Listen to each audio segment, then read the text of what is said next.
Bansa sa Southeast Asia. Ikatlo na ang bansa sa mga may pinakamababang marka sa talamak na korupsyon. Mula sa flood control projects hanggang sa isyu ng maletang pera. Malalim na ang problema ng korupsyon na sumasakal sa ekonomiya ng Pilipinas. Inilagay ang bansa sa ikatlong pwesto sa hanay ng mga sinasabing pinakatiwaling bansa sa rehiyon.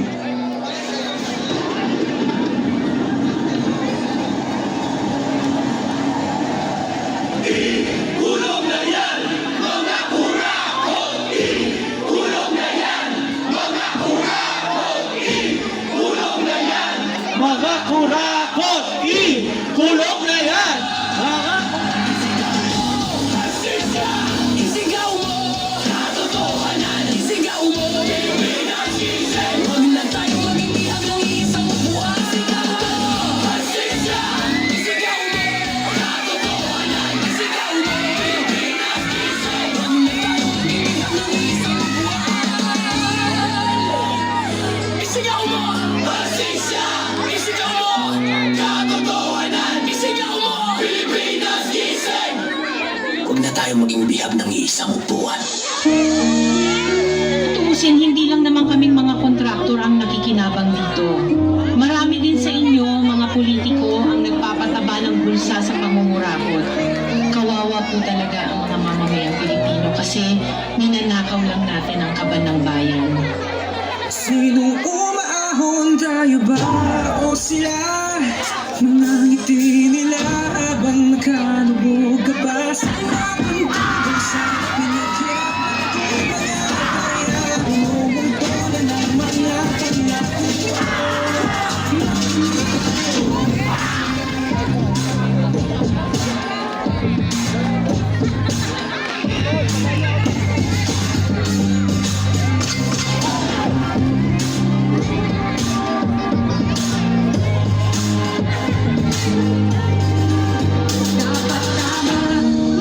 Ang totoo, may hati-hati yan mula sa pinakamataas hanggang sa mga nasa gilid lang ng sistema.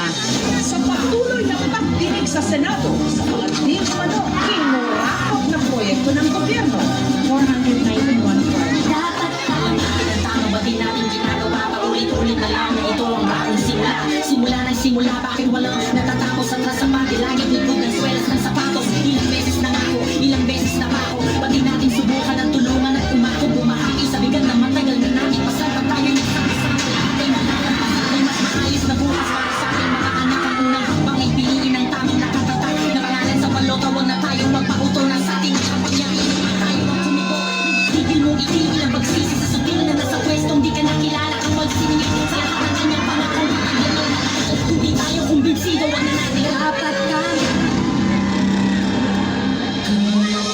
Huwag ninyong ipakita sa publiko na malinis kayo dahil sa bawat proyekto may kapalit na porsyento para sa inyong mga opisina.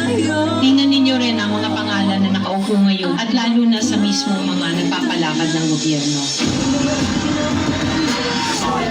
Sa isip at sa gawa, aming kahit mga pinahula ang salita. Sa hindi ka rin nakaisip, kumain ang pagtawa. May pamilya kumakain ang kulang sa dalawang beses sa isang araw. Minsan wala ang panluto, bakit ganito ka pa? Isang pagkain nila ang magdadagdag na kakainin ng parang ito. Alam mo naman ang estado at lahat ng ito. Dapat mga kaibigan, makinig kayo. Hindi malalaman ang balita kanin sa bayan ko.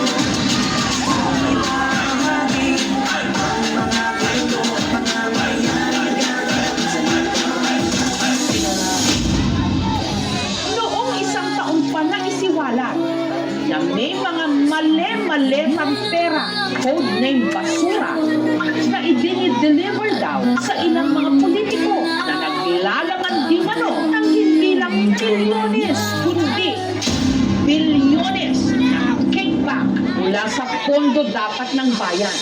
Ang matandaan ay Nakakapagod na maging mahirap.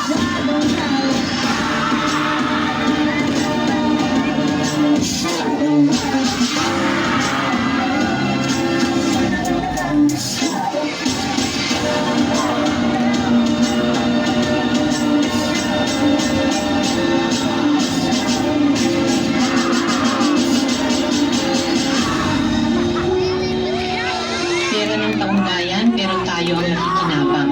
Hindi ba tayo nahiya? Ang mga mahihirap mas lalong naghihirap.